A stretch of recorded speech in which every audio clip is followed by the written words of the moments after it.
Halo, selamat bergabung lagi di channel Heru Lucky Project.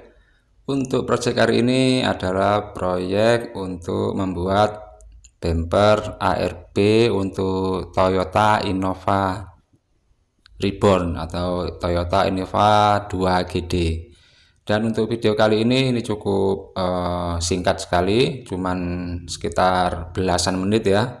Dan ini adalah bumper ARB untuk Innova yang telah jadi ini adalah yang belum terpasang hitchball atau bola towing.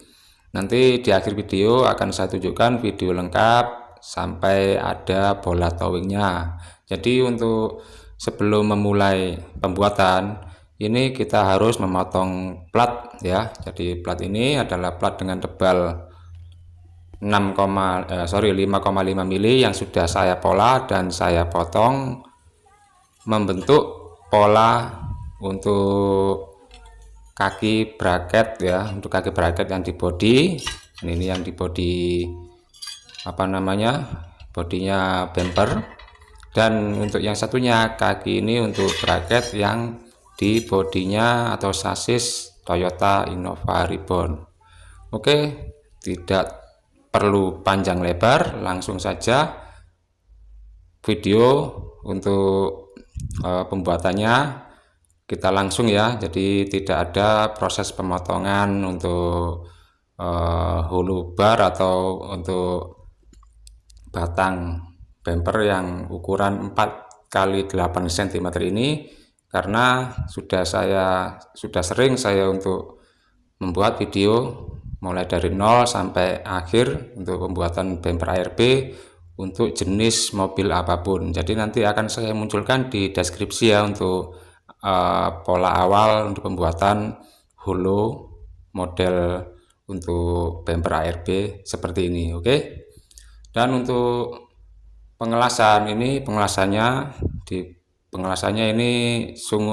sangat mudah ya, karena saya menggunakan besi holonya ini dengan ketebalan 1,5 mm atau yang untuk kali ini cukup tebal untuk ukuran bumper 1,5 ya. Untuk ketebalan 1,5 mm biasanya saya memakai 1 mili 1,2 mm. Jadi tergantung dari request daripada customer ya. Jadi apabila ada pesanan yang ingin dengan harga murah itu bisa dikurangi dari materialnya. Jadi saya tawarkan pakai tebal apa, pakai tebal berapa milimeter, dan pakai ukuran holo yang berapa. Jadi untuk kali ini ukurannya holonya tebal 1,5 mm dengan jenis holonya atau kotak holonya ini 4 cm kali 8 cm. Oke, sudah selesai untuk pengelasan bumpernya. Kita lanjut ya untuk pemasangan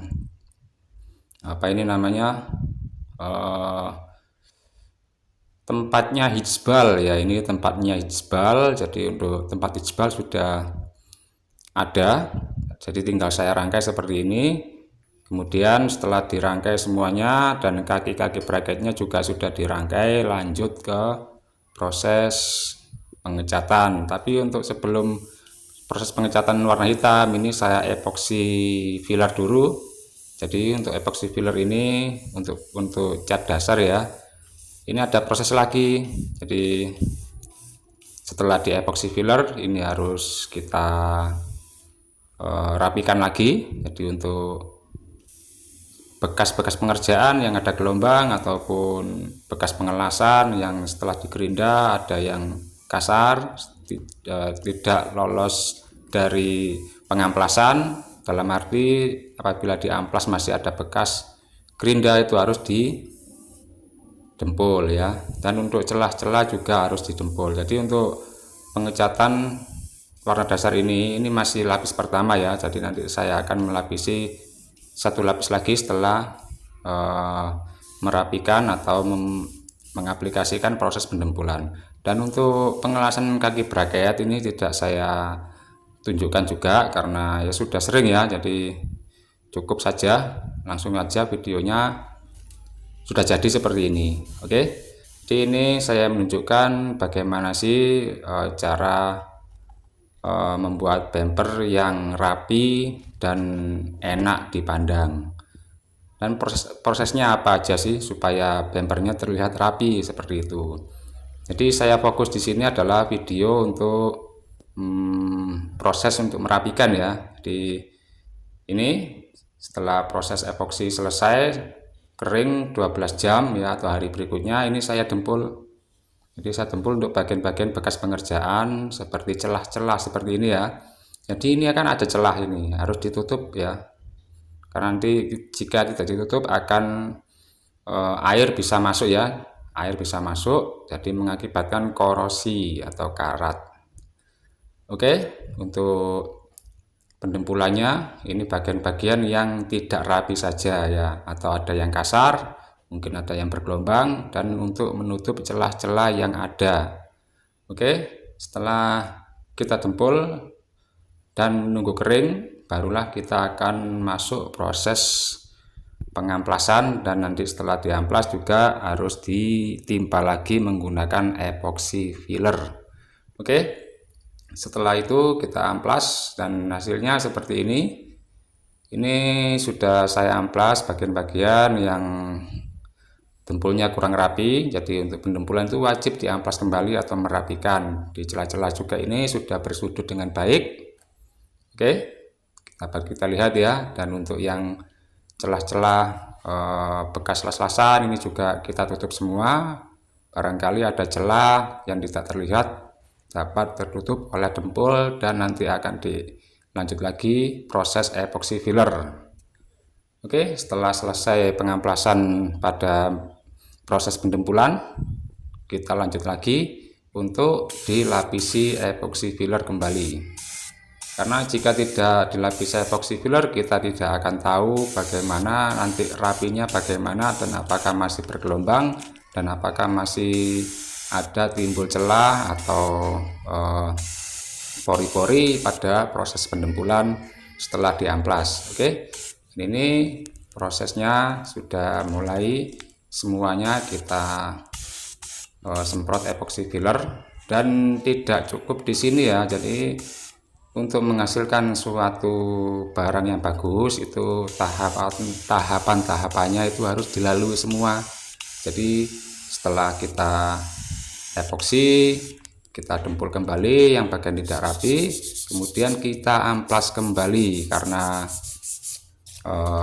proses dari epoksi itu banyak serbuk-serbuk yang mengering atau butiran-butiran epoksi itu yang menempel pada bidang yang kita epoxy filler. Jadi untuk pengamplasan proses epoxy filler ya, setelah proses epoxy filler kita amplas menggunakan amplas 400 cc atau 1000 cc dengan cara pengamplasan melayang saja atau pengamplasan ringan. Yang penting bekas atau sisa-sisa epoxy yang molekul-molekul atau butiran-butiran epoxy itu yang menempel ya, jadi terlihat kasar dan terasa kasar apabila dipegang, itu harus kita amplas semuanya. Oke, setelah diamplas kita akan masuk lagi untuk proses epoxy filler kembali. Proses pengecatan warna hitam glossy untuk lapis yang pertama. Jadi ini saya cat hingga 3 lapis cat hitam ya. Jadi ini sudah kita lihat untuk pengecatan lapis pertama untuk cat warna hitam glossy. Jadi untuk pengecatan itu mending atau lebih baik itu 2 sampai 3 lapis. Kalau cuma 1 lapis saja itu nanti mudah terkelupas apabila nanti tersenggol, ataupun dari hasilnya juga itu kurang mengkilat ya untuk catnya, karena ini saya menggunakan cat warna hitam glossy. Dan untuk cat apapun itu minimal 2 atau 3 lapis ya. Diusahakan untuk tahapan-tahapan membuat suatu produk itu wajib berkualitas ya. Tahapannya dilalui semuanya. Jika perlu didempul ya didempul, Jika perlu pengamplasan ya diamplas, dan jika ada kegagalan harus diulang kembali, jangan terlalu dipaksa. Jadi nanti apabila terlalu dipaksa ada repair, akan tetapi tidak di repair, dihajar saja, nanti oleh customer atau pemesannya dilihat kita kerjanya atau kualitasnya itu kurang baik. Jadi apapun itu kualitas itu sangatlah penting ya. Jadi selain pelayanan juga kualitas barang itu harus kita perhatikan. Dan ini sudah masuk ya, ini sudah masuk pengecatan warna hitam, dan untuk lapis kedua ini ya. Jadi setelah kering sekitar 10 hingga 20 menit ini saya melakukan pengecatan lagi atau lapis kedua, dan untuk warnanya tetap dengan warna cat hitam glossy. Dan untuk pengecatannya untuk yang lapis kedua ini pelan-pelan saja, ini kita fokus apakah masih ada cat yang masih tipis, itu kita timpa pelan-pelan hingga benar-benar rata. Jadi untuk warnanya ini usahakan bisa rata untuk warna hitam glossy, karena jika hitam glossy ini pengecatannya tidak rata atau overlapnya ini ada yang tertinggal tidak rata, itu sangat berpengaruh pada hasil akhir. Nanti akan ada garis bekas overlap dari proses pengecatan.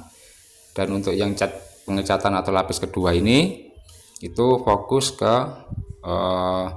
pengecekan apakah ada yang tipis atau pengecatan dari yang lapis pertama itu ada kurangnya ya. Jadi usahakan benar-benar teliti, meskipun hanya ini satu panel bumper saja, tetap kita harus memperhatikan kualitas dari pekerjaan kita dan hasil akhir dari suatu barang atau suatu karya yang kita buat. Oke, setelah selesai untuk pengecatan lapis kedua, kita harus menunggu hingga kering lagi, dan untuk hasilnya seperti ini ya. Dan ini hasil dari lapis yang kedua, ini sudah mengkilat ya, sudah mengkilat. Terlihat ya, ini video saya buat ini atau video saya ambil ini bukan pada saat catnya masih basah ya. Jadi ini sudah mengering, ini saya ambil videonya, dan hasilnya seperti ini sudah rata ya, sudah rata sekali, sudah mengkilat. Dan untuk kaki bracketnya yang ke bodi mobilnya juga saya cat juga sekalian, jadi tidak kerja dua kali. Dan setelah itu lapis ketiga, jadi lapis ketiga ini pengecatan basah ya. Jadi ini menimpanya ini sangat cepat, dan karena sudah rata untuk hasil yang lapis kedua, jadi mudah sekali untuk melapisi yang ketiga ya. Jadi lapis ketiga ini catnya atau metode pengecatannya metode basah. Jadi seperti ini hasilnya. Oke, kita cek aja dulu bagaimana sih kerapiannya dari proses awal hingga akhir, dari pengecatan dari pembuatan hingga pengecatan. Dan inilah hasilnya. Dari sudut-sudutnya ini tidak ada bekas-bekas pengerjaan ya, tidak ada bekas pengerjaan yang kasar dan bergelombang. Jadi untuk kontur dari besi holonya juga ini terlihat sangat bersih dan sangat glossy sekali ya, sangat rapi sekali. Dan di sudut-sudut dari bracket-bracketnya juga tidak ada celah sama sekali. Oke, cukup sekian dulu video saya. Apabila video ini bermanfaat, silakan share ke media sosial lainnya, dan apabila belum subscribe silahkan subscribe. Jangan lupa juga di like video ini. Oke, untuk pembuatan bumper ARB untuk mobil Toyota Innova Reborn atau Toyota 2GD ini sudah selesai. Kita akan lanjut lagi di episode berikutnya. Terima kasih.